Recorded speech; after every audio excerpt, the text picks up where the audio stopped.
esa perspectiva no cualificada, pero intentando ser sensible a su arte de la poema.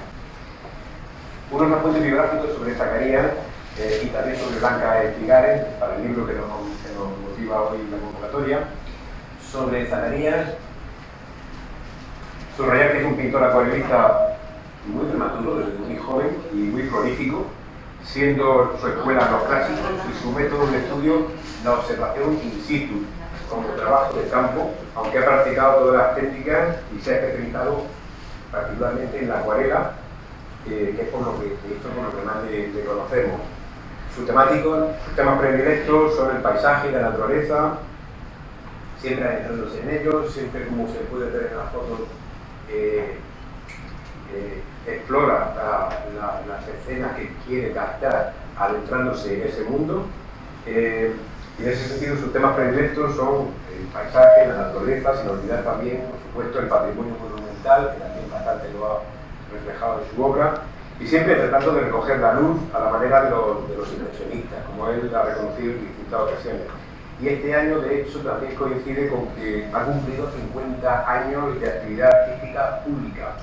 Desde el año 1972, en que hizo su primera muestra personal, desde entonces no ha cesado su actividad expositiva, compatibilizándola con la ilustración en prensa, libros, carteles, portadas de discos, etc.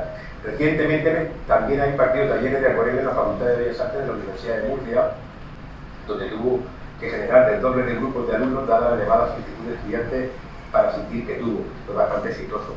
Desde hace unos años está explorando el libro como autor y como pintor simultáneamente, siendo Camino del Apóstol, Andar para pintarlo, publicado en 2020, quizás sería su mejor y más íntimo trabajo, en mi opinión, y de que se está preparando una presentación y de que pronto se sabrán detalles, puesto que lamentablemente vio la luz durante la pandemia y su aparición pues, fue bastante frustrada y frustrante por razones que todos sabemos, ¿no? También he publicado para la editorial Anaya El Camino de Santiago, acuarelas de viaje, con Antón Pombo como autor de los textos, y el que hoy presentamos, que es el de Granada. En cuanto a Blanca Espigares Runi, brevemente decir que no se ha podido desplazar hoy para estar con nosotros y decir que es arquitecta por la Universidad de Sevilla, es máster en Arquitectura y Patrimonio Histórico y también doctora por la Universidad de Granada. Ha trabajado en proyectos de restauración y puesta en valor del patrimonio de la Alhambra y en ciudades históricas, y es una gran divulgadora de la arquitectura andaluza, defensora de la importancia de la arquitectura contemporánea y su integración en el urbanismo y el patrimonio histórico. Ya centrándonos en el libro de Granada, Acuarelas de viaje, bueno, ¿qué puedo decir yo de Granada? Que no sepa la audiencia. Como sabemos, Granada es el embrujo, el misterio, es su magia, simbología, historia, también el romanticismo, es civil, el bereber, el nazarí, el renacimiento, el barroco, el romanticismo, el modernismo, pero también fue ibera, también fue romana y visigoda, antes de ser musulmana. Desde el Ilturi ibero o la Iliberis romana, pasando por la Medina Elvira, de los bereberes civiles emparentados a los del Califato de Córdoba, y la Medina Garnata, de donde viene Granada, de los bereberes almorávides y almohades, tras el desarrollo que hubo de los reinos de Taifas, hasta el reino de Granada de la dinastía emires nazaríes del siglo XIII, que es cuando se estima que aproximadamente se construyó el recinto de la Alhambra de Granada y su alcazaba, su red urbana, palacios y jardines, y ya también lo que sería la reconquista cristiana el 2 de enero de 1492, tras más de 10 años de asedio, como el cuadro que es de Fernando de Carrasco en el siglo XIX. Granada es fusión racial, fusión cultural, fusión religiosa, siendo árabe, judía, cristiana, así como mudéjar, mozárabe y judeo-cristiana, y también es fusión lingüística, ahí sí me toca algo, con importantes tradiciones de traducción junto con lo que era la Escuela de Traductores de Toledo, y teniendo puentes, por tanto, entre culturas y sociedades distintas y distantes geográficamente a través de los idiomas que ponen en común.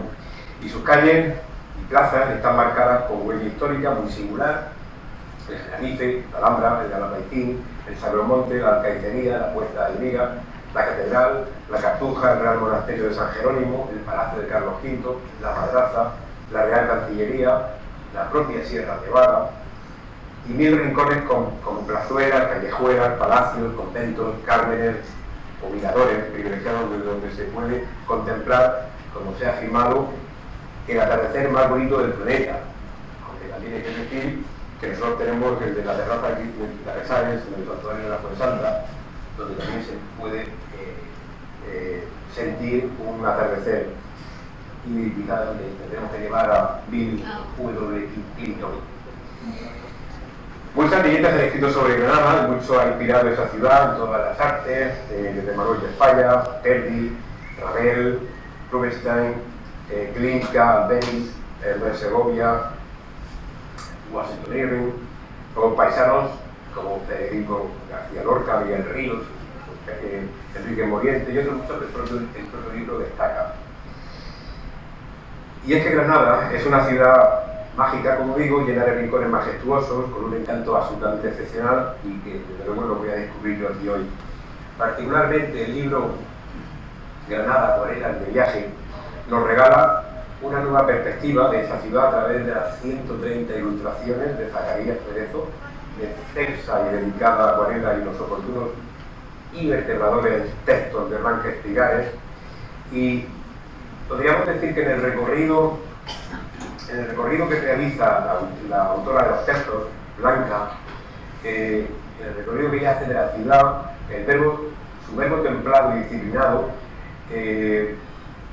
es agitado por el contraste de las luces y los trazos de Zacarías, aportándonos el color mágico de la ciudad en todas sus dimensiones. De hecho, como señala Cristina Fernández en Murcia Plaza, ella dice que el libro de Zacarías capta el alma de Granada, una ciudad única, a través de su acuarela con un pincel tan preciso como creativo, mezclando arte y realidad, porque Zacarías, al igual que Granada, también es magia creativa, embrujo y misterio sobre la lámina, realidad y ficción, simbología y detalle, fotografía y trazo libre, rigor e inspiración, historia y arte con el romanticismo espiritual de un tiempo que fue, que trata de inmortalizar. Gracias.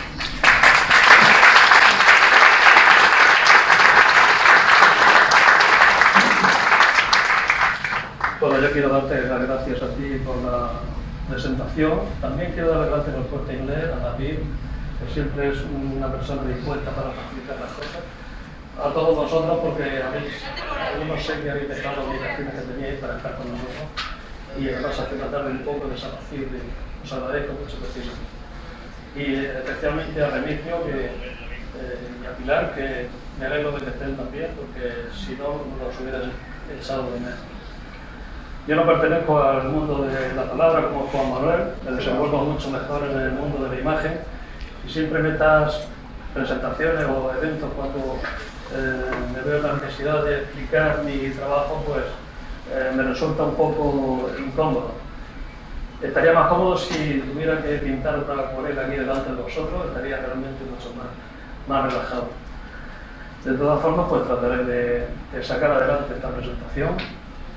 Seguimos con la proyección de las imágenes.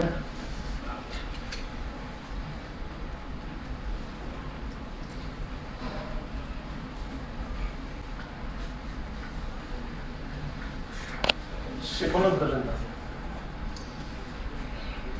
El libro tiene, ya lo ha comentado Juan Manuel, una serie de capítulos.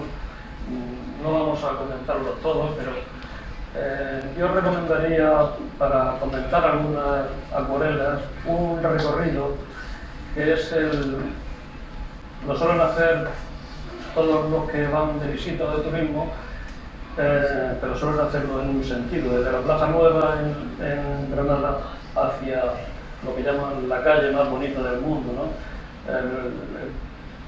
La carrera del Darbo y el Paseo de los Triples. Blanca en su texto también recomienda hacer un recorrido que es desde la Abadía del Sagromonte por el Valle del Darro,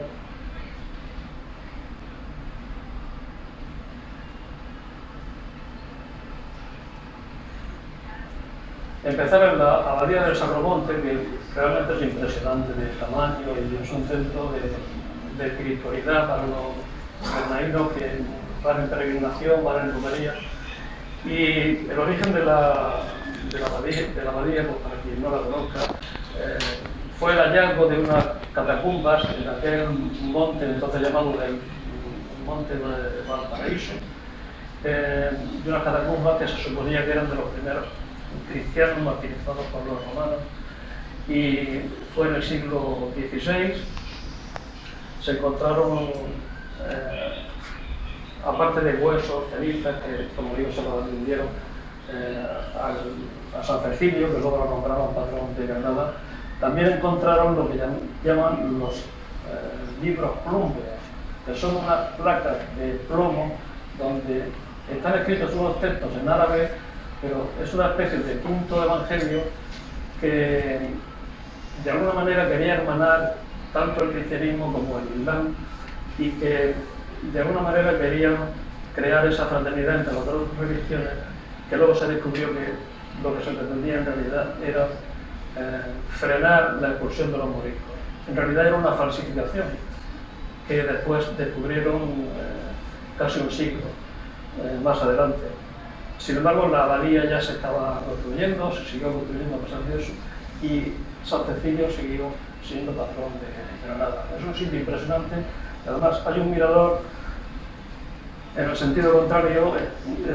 Esta arcada la estamos viendo hacia Levante, pero mirando hacia Poniente vemos el Valle del Darro, vemos al fondo la Alhambra que domina todo el paisaje, y durante todo el recorrido, bajando por un camino sinuoso muy bonito, seguimos viendo la Alhambra.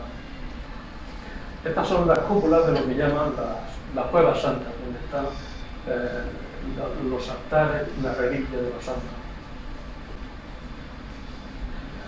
Siguiendo por el Valle del Darro, por la orilla del río, pues encontramos esta capilla,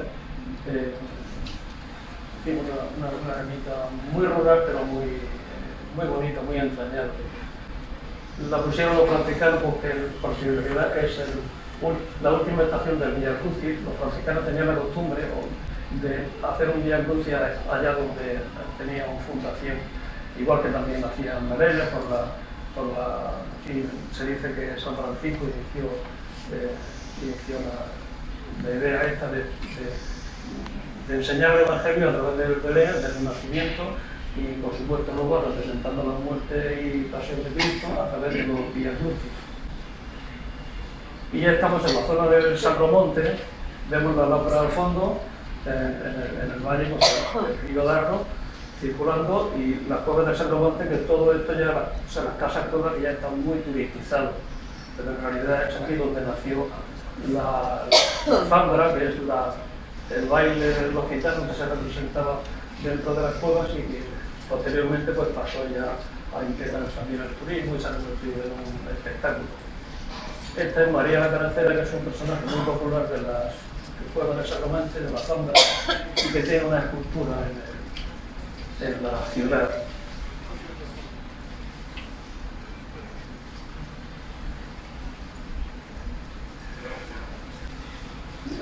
Ya cuando pasamos el Sacromonte y llegamos a la parte ya más urbana, encontramos dos casas moriscas de esa arquitectura andalusí muy auténtica, que es la casa del Chapiz y la casa del horno del oro, que están restauradas y se visitan como un ejemplo de la arquitectura nazarí.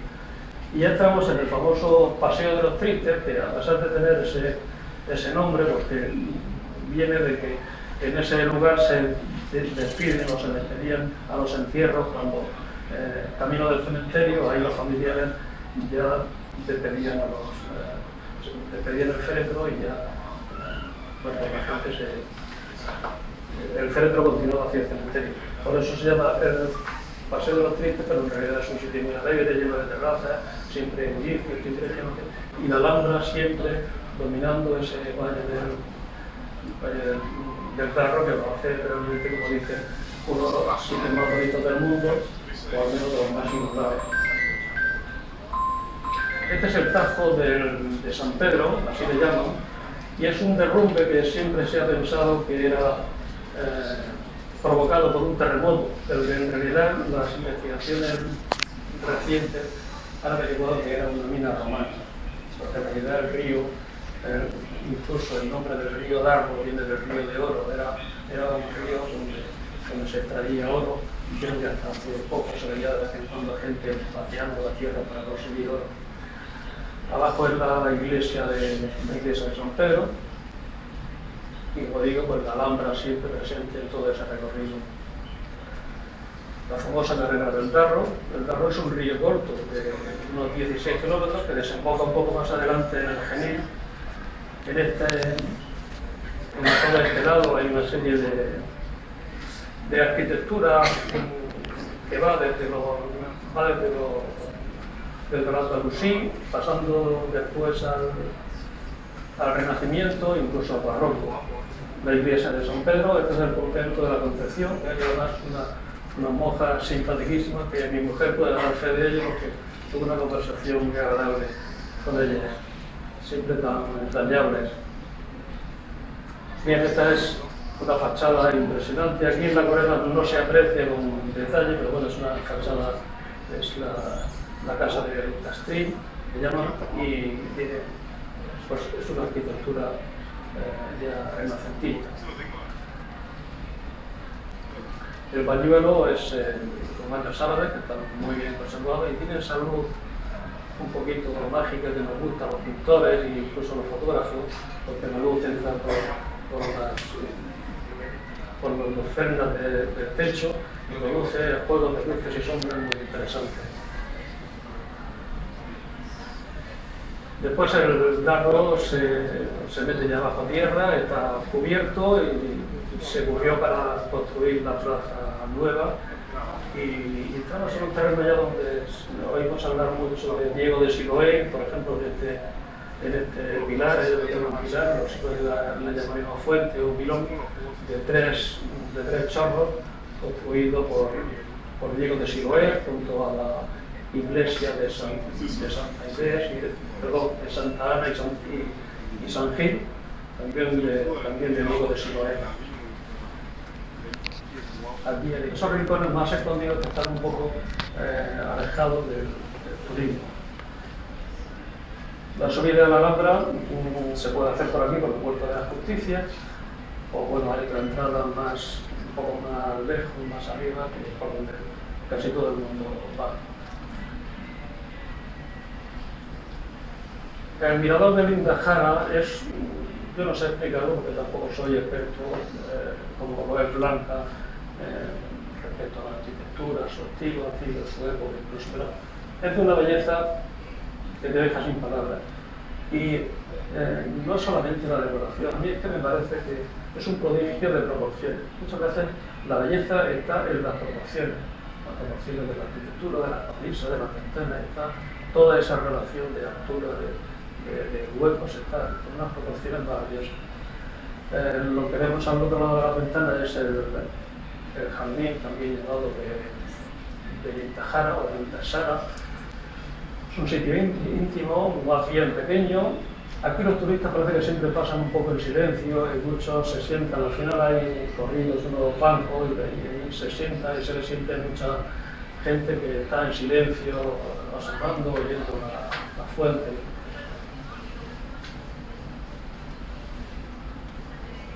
Y en el patio de los Arrayanes, pues no hace falta comentarlo, todos lo conocéis. Y yo, como digo, tampoco quiero hacer comentarios arquitectónicos porque no soy experto en eso. El patio de los Leones a mí me parece también mágico por ese juego de proporciones. Parece que todo tiene las proporciones, las dimensiones que tiene que tener. No le sobra nada, no hay que quitar nada, no. En fin, hay una belleza, hay una simetría encantadora.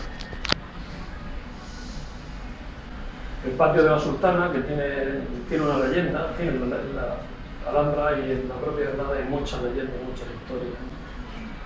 De hecho, hablábamos antes del libro de Washington Irving, los cuentos de la Alhambra, que yo lo leí de adolescente y ahora recientemente, cuando estaba preparando el libro, Juan Manuel me regaló una nueva edición y he vuelto a disfrutarlo.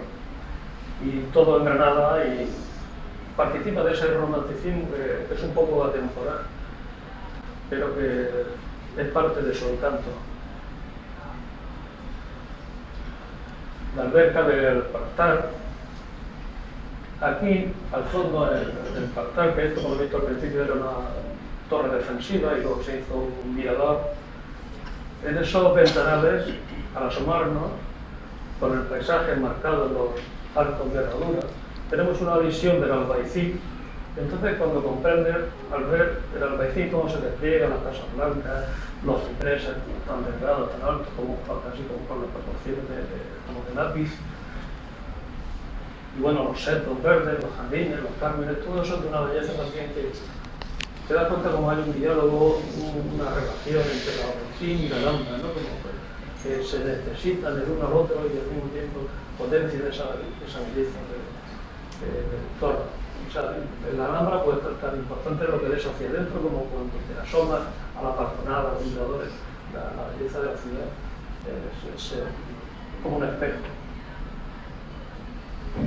Bueno, esto es una vista del Albaicín con la Torre del Salvador, que esta iglesia se construyó sobre una mezquita, porque tiene tantos templos y bueno, se conserva el patio de abluciones, que es muy interesante.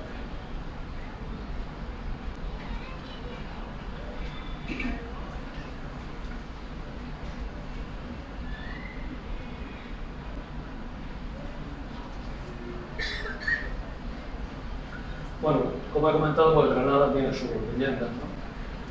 Esta calle tiene su leyenda, la calle del Beso, al parecer, yo no lo voy a contar bien porque no lo sé con detalle, pero bueno, una madre, se murió una chiquilla y cuando estaba ya amortajada y la iban a despedir, pues la madre le dio un beso y la niña resucitó. Supongo que tiene un poco más de historia. Entonces, esta calle, que es una calle pequeñita, coqueta, no tiene mucha relevancia, no es tampoco muy visitada por los turistas, pues aquí se puede ver en el libro como un reflejo también de esa magia y de ese romanticismo que tiene Sevilla. El Carmen de los Mártires es una finca, una residencia. Se llama Carmen de los Mártires, o sea, el lugar se llama de los Mártires porque ahí martirizaron a unos cristianos también en tiempos de la dominación musulmana y los mataron, y luego cuando la reconquista pues, y la llegada de los reyes católicos, pues todo se quiso cristianizar, se pusieron cruces por todos lados. En el entorno de la, por ejemplo, en el entorno de la abadía del Sacromonte se pusieron 1200 cruces, se construyeron ermitas, iglesias, sobre donde había donde había un minarete, pues se construía un campanario, donde había una mezquita, se construía un templo. Y aquí se construyó, después de la Reconquista, una ermita y los reyes católicos promovieron que se instalara un monasterio de carmelitas descalzos, donde San Juan de la Cruz fue prior y por ejemplo, este árbol, no sé si es un ciprés o un tejo, se dice que lo plantó San Juan de la Cruz, a lo mejor forma parte también de esas leyendas que nos cuentan en Granada. Después de la desamortización, el monasterio pasó a manos privadas y ya se transformó mucho. Esto que era una alquería de riego para el huerto del monasterio se convirtió pues, en un lago de riego. Estos son unas ruinas que se construyeron a la manera romántica, que se construían ruinas con fines exclusivamente decorativos. Ahí, y en la casa de este Carmen estuvo viviendo Manuel de Falla, que es esta.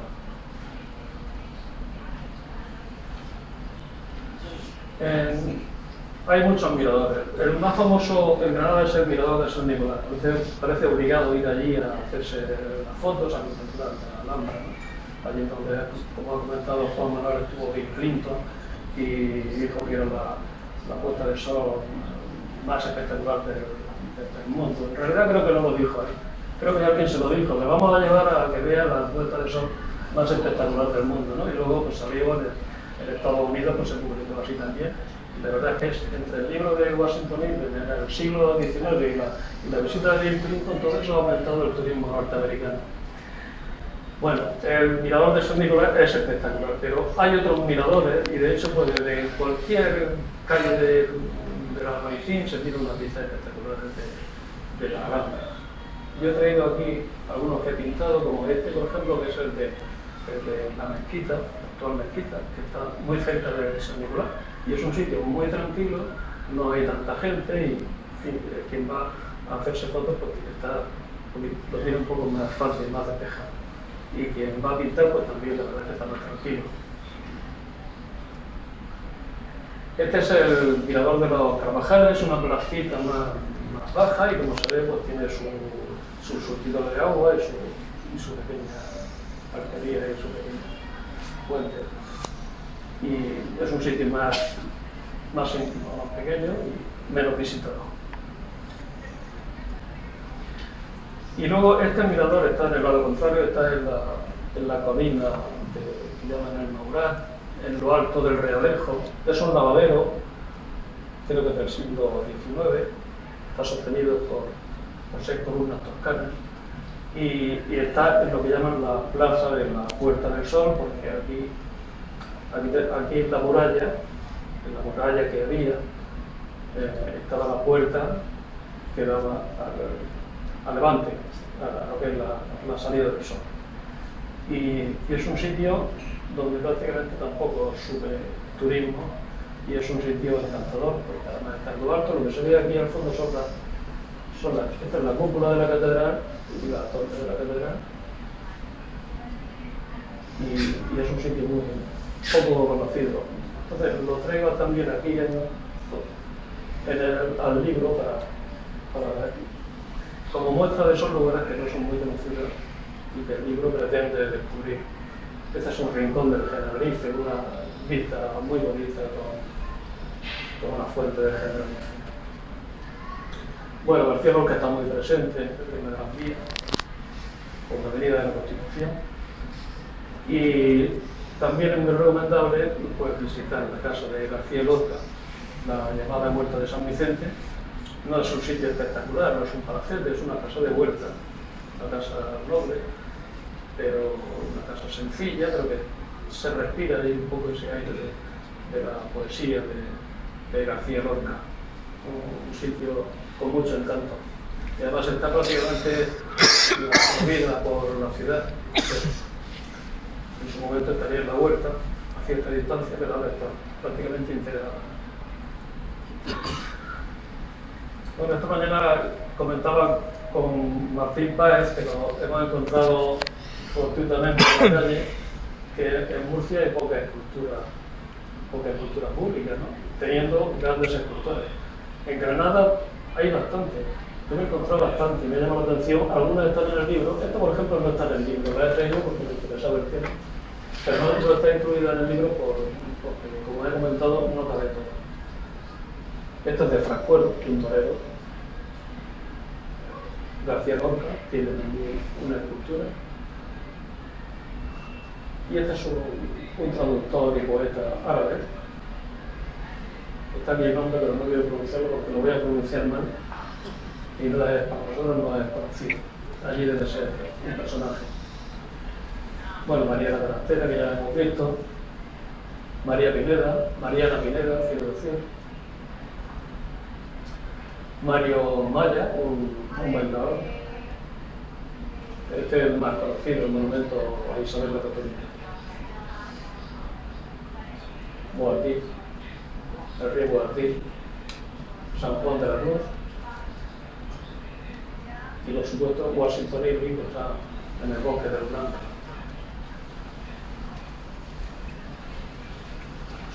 En general hay bastante escultura. Aquí, lógicamente, no están todas. Esta es una muestra. Y no sé qué más podríamos comentar. Para mí, el proyecto para mí ha sido, se lo comentaba también a Juan Manuel, a veces los pintores, yo supongo que le pasa a otros pintores también, o a otros escultores, o a artistas en general, que que cuando trabajas mucho y durante mucho tiempo, necesitas de vez en cuando hacer un parón, reflexionar y hacer otra cosa con el fin de no entrar en bucle y aburrirte y perder ese estímulo, esa chispa que te da cuando haces una acuarela y ya no te emociona porque esto es igual que lo que venía haciendo. Pues ya tienes que pararte y plantearte hacer otras cosas. Entonces hace varios años fue cuando me planteé pues, sacar ese libro que dicen que todos llevamos dentro, y fue cuando hice El Camino del Apóstol, que ya lo hemos comentado al principio. Hice los textos, hice por supuesto la peregrinación a Caravaca. Primero la peregrinación y después, pues lógicamente tuve que ir haciendo etapas, incursiones, yendo, viniendo, pintando, documentando para componer ese libro. Y estando en esa labor fue cuando me vino el proyecto de Anaya. Para mí ha sido importante porque me ha sacado precisamente de ese posible bucle. Y ha sido un estímulo y me permite pues, trabajar de otra manera, de otros matices, otros papeles, incluso todos los cambios que sirven también de estímulo para encontrarle gusto a la pintura. ¿Qué te parece?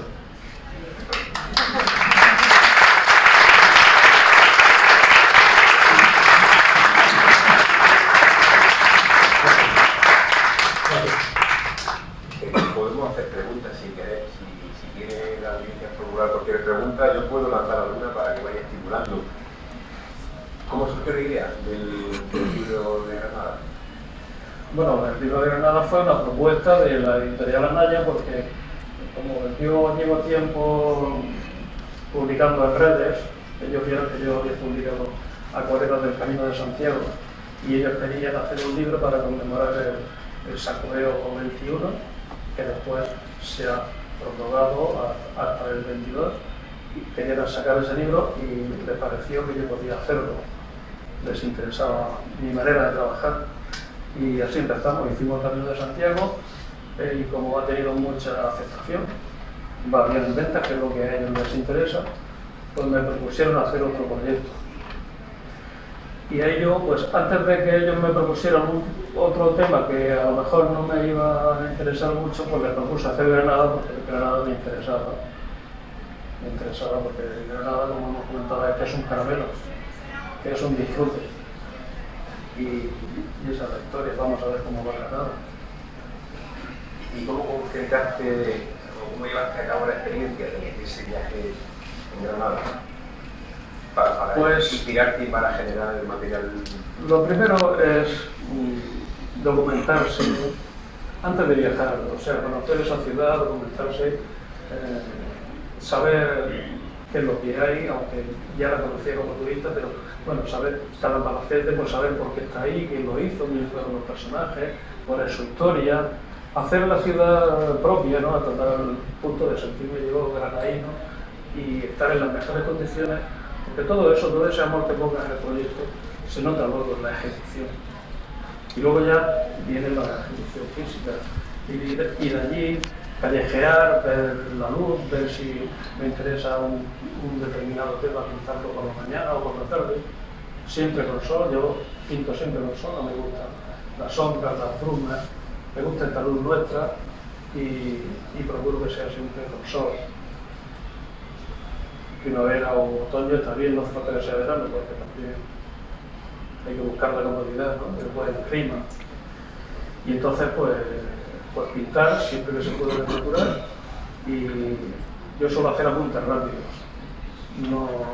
No termino, generalmente no termino la acuarela esta que luego publico en el propio paisaje. Hago apuntes rápidos, lleno glosses y luego trabajo con eso de estudio. Y es algo que dices que es esencial en la acuarela y que se siente más cómodo buscando la luz solar. ¿Cómo fue el trabajo haciendo el del Camino de Santiago frente a hacer el de Granada o el de aquí de Murcia? Por el contraste climático. En el Camino de Santiago, claro, hay paisajes que son brumosos y ahí están también en el libro. No es lo que yo prefiero, pero si tengo que pintarlo, lo pinto.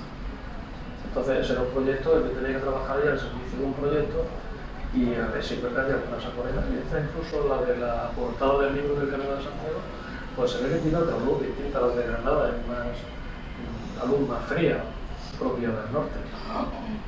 Que ya lo había experimentado en la exposición aquella o en la colección de acuarelas del bosque. Sí, habían algunos, claro, porque algunos de los temas eran de Asturias, de los bosques de Asturias. Y ahí resolvía el problema de la luz. Sí, bueno, quiero decirte que yo soy capaz de pintar brumas, pero no es lo que me gusta. Yo para pintar una ciudad como Granada o como Murcia, la voy a pintar siempre con luz. Si es verdad que aquí también llueve y hay días fríos y hay días oscuros. ¿Y con qué inconveniente te encontraste en Granada? Si es que hubo algún inconveniente. Los turistas te ponían una molestia para tu... Este proyecto se desarrolló prácticamente durante la pandemia, entonces había muy poca gente en Granada y viajé cuando ya las restricciones se habían levantado. Había restricciones, pero ya se podía viajar. No, inconveniente, hombre, si hay mucho turismo, claro, es que una cosa es que haya turismo y otra cosa es que haya masificación, y eso ya físicamente es que no puedes estar en la calle como no puedes ver las cabezas, los cuerpos de la gente, te ocultan lo que tú quieres saber. Claro, porque a mí me gusta la fotografía, y hago fotos y los turistas me estorban. Sí. Lo que imagino que va a tener que quitar. Esto mi mujer se desesperado porque yo espero que se quite la gente que al final se va a caer y la abandona. En el libro, ¿alguien quiere plantear una pregunta? Se invita que quisiera poder formular la pregunta de curiosidad que me parezca oportuna. Algo fácil. Bueno, una pregunta. Bueno, entre todos los pintores, yo me atrevería un poquito a calificarte como el Sorolla murciano, pero de todos modos, porque es lo primero que yo pienso, ¿no? Esa plantación de la luz, de la luz que destella, todo esto que sabe. Pero aparte de Sorolla, ¿hay algún pintor que te haya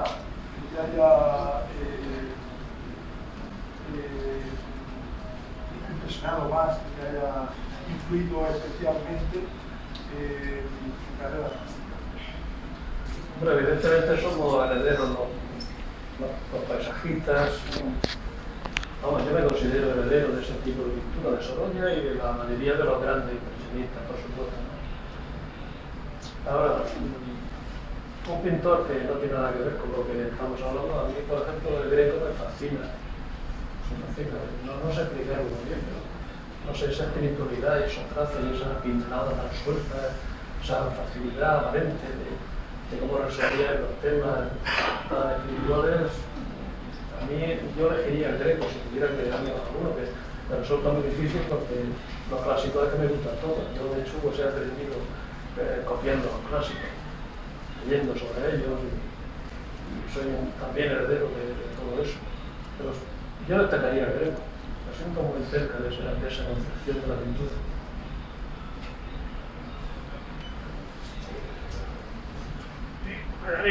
Y el libro de Murcia, pues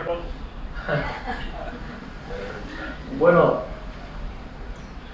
la verdad es que he pintado tanto de Murcia que me considero ya, y mucha gente me lo ha dicho, me considero un cronista de Murcia, pero además de muchas cosas, de muchos motivos, de muchos paisajes que han desaparecido.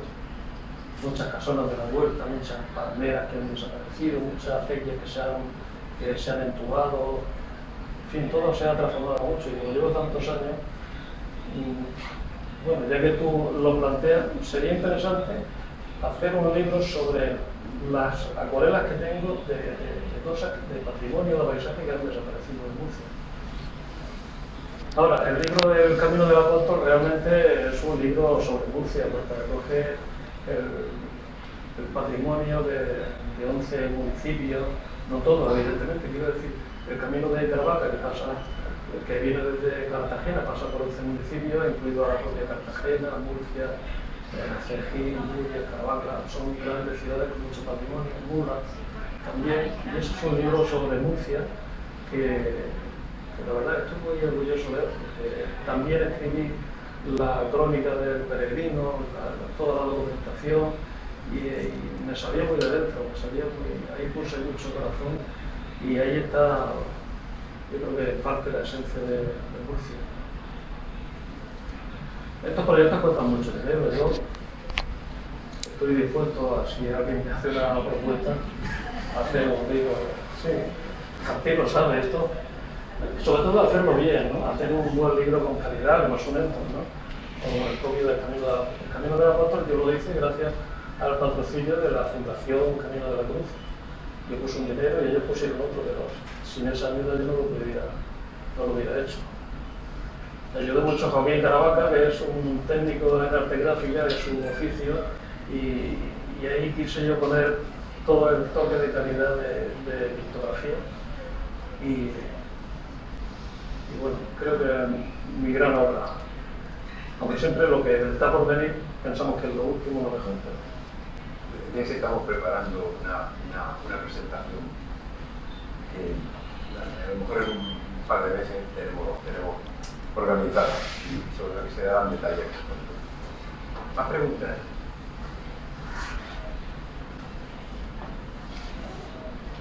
Si no hay, mientras que alguien se anima,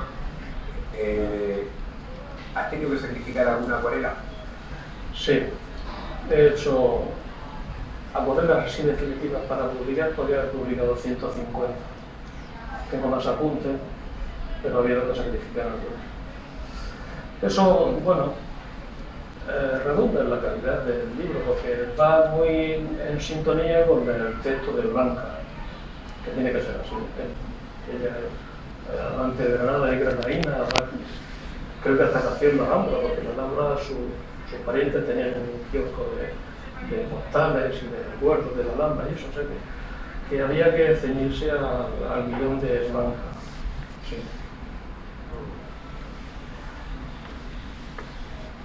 ¿Una pregunta más? Si no puedo. La estructura, ¿qué fundamentación le deja la estructura de la presentación? Yo empecé a pintar antes de que Blanca escribiera su texto. Porque además yo necesitaba esa libertad para ver la Granada que yo quiero pintar, para dar esa visión de Granada. Y la estructura Blanca se basó en las colinas de Granada, en las colinas de Granada. ¿No? El Albaicín, la Sabita, que es donde está la Alhambra, el Mourad y Cervantes. Y luego le dedico un capítulo a la arquitectura contemporánea, que tiene allí algunos ejemplos de arquitectura contemporánea muy relevantes que tienen premios y eso, y quiso incluirlo también ese capítulo, está en día.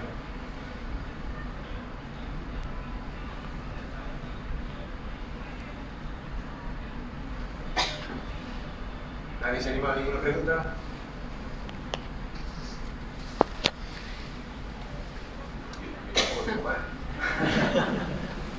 Pues llevamos casi una hora, lo dejamos.